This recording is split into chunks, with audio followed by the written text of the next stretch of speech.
The news 24 hours a day, 7 days per week, with a fresh approach. www.999wefm.com. WeFM News, online, on demand.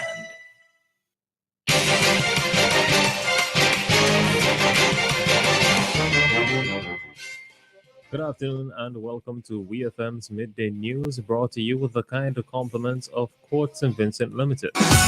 Get up to 30% off in the Quartz Deal Mania! From August 7th to the 31st, visit the Quartz store near you for deals on smartphones, furniture, refrigerators, cookers, washing machines, air conditioning units, and more. Shop today and pay later with Quartz Ready Finance. Plus, stay protected for up to 4 years with Super Shield Extended Warranty. Don't miss out on the Quartz Deal Mania! Terms and conditions apply. Quartz, bringing value home. Welcome back to WEFM's Midday News, brought to you with the kind of compliments of Court St. Vincent Limited. I am your presenter, Rajiv Providence. First, on the local scene, the Royal St. Vincent and the Grenadines Police Force is urging the Vincentian public not to take matters into their own hands, but to instead come to the police with their issues. This appeal was made by Sergeant Morris of the RSPGPF on WeFM's Cop Chat program on Thursday, where he complained of the prevalence of persons taking matters that should be taken to the police into their own hands. We hear more from Sergeant Morris. There are too many persons taking matters into their own hands when they are confronted with issues. I would like to urge persons, whenever you have a problem, an issue, and you need some assistance in dealing with it, the police is there to render whatever assistance you may need. Taking matters into your own hands will get you in more trouble. Most of the times, the persons who are the victim, and sometimes it's sad to know that the victims sometimes turn to be the defendants. That was Sergeant Morris of the Royal St. Vincent and the Grenadines Police Force. Sergeant Morris, in addressing the Vincentian public, said that they should feel free to come to their nearest police station with any issue that they are facing, saying that officers will be more than willing to assist. Prime Minister of St. Kitts and Nevis, Dr. Terence Drew, recently visited the Kana SVG medicinal cannabis farm located here in St. Vincent and the Grenadines, a move seen as a vital step in the endeavors of St. Kitts and Nevis to establish its own cannabis sector. The Kana SVG Medicinal Cannabis Farm has distinguished itself as a specialist medical-grade cannabis manufacturer, utilizing state-of-the-art technologies and a profound understanding of the industry to consistently yield premium medical cannabis products. The Prime Minister's visit to Kana SVG Medicinal Cannabis Farm has provided invaluable insights that will undoubtedly shape the future of St. Kitts and Nevis's own cannabis industry, said the Prime Minister's office in a statement. Prime Minister Drew, who was accompanied by the permanent secretary in his office, Naima Hazel, witnessed the advanced technologies employed by Kana SVG. These technologies have played a pivotal role in ensuring consistent quality, optimal growth conditions, and efficient production processes. According to the statement, by adopting similar technologies, St. Kitts and Nevis can elevate its medical cannabis production capabilities, ensuring high-quality products for patients and establishing credibility in the global market. Still on the local scene, agencies involved in the damage assessment process, as well as members of the Damage Assessment Subcommittee of the National Emergency Management Organization, NEMO, will participate in an initial damage assessment workshop this week. The initial damage assessment workshop, which started today, Monday, August 28th, will be held up until August 30th. It is organized by NEMO with support from the United States Agency for International Development, USAID, through its Bureau for Humanitarian Assistance, the BHA. The workshop will be held at NEMO's conference room, Old Montrose, beginning at 8:30 a.m. each day. According to NEMO, the objectives of the workshop are to train key personnel to collect, collate, interpret, and report damage information and statistics, and to assess the needs of persons impacted.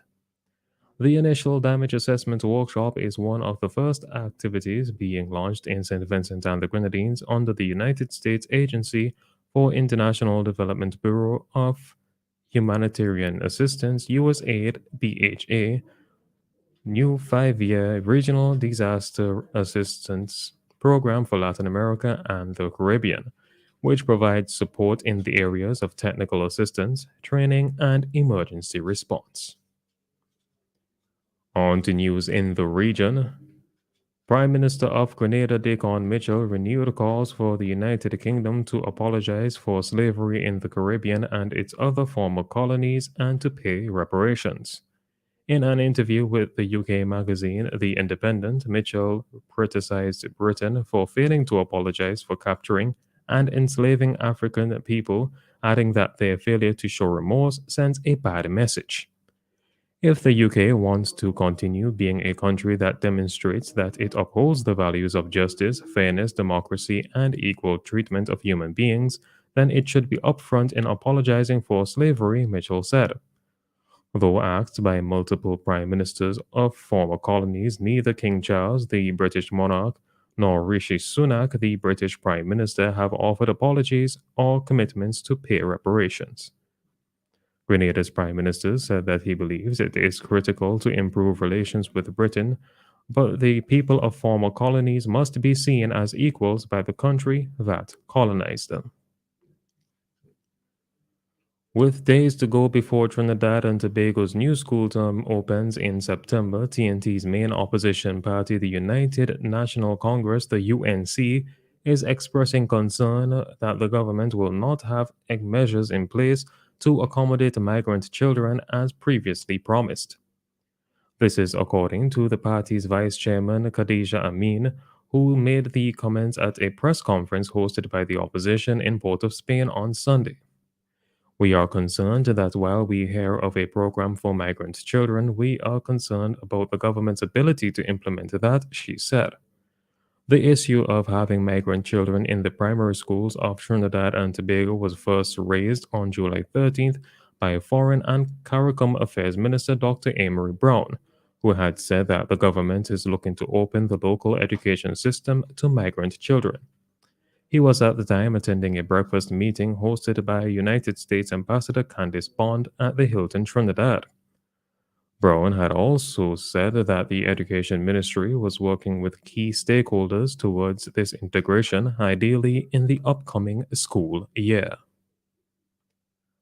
On the international scene, U.S. Commerce Secretary Gina Raimondo met with Chinese officials in Beijing as Washington tries to patch up relations between the world's two biggest economies after years of heightened tensions.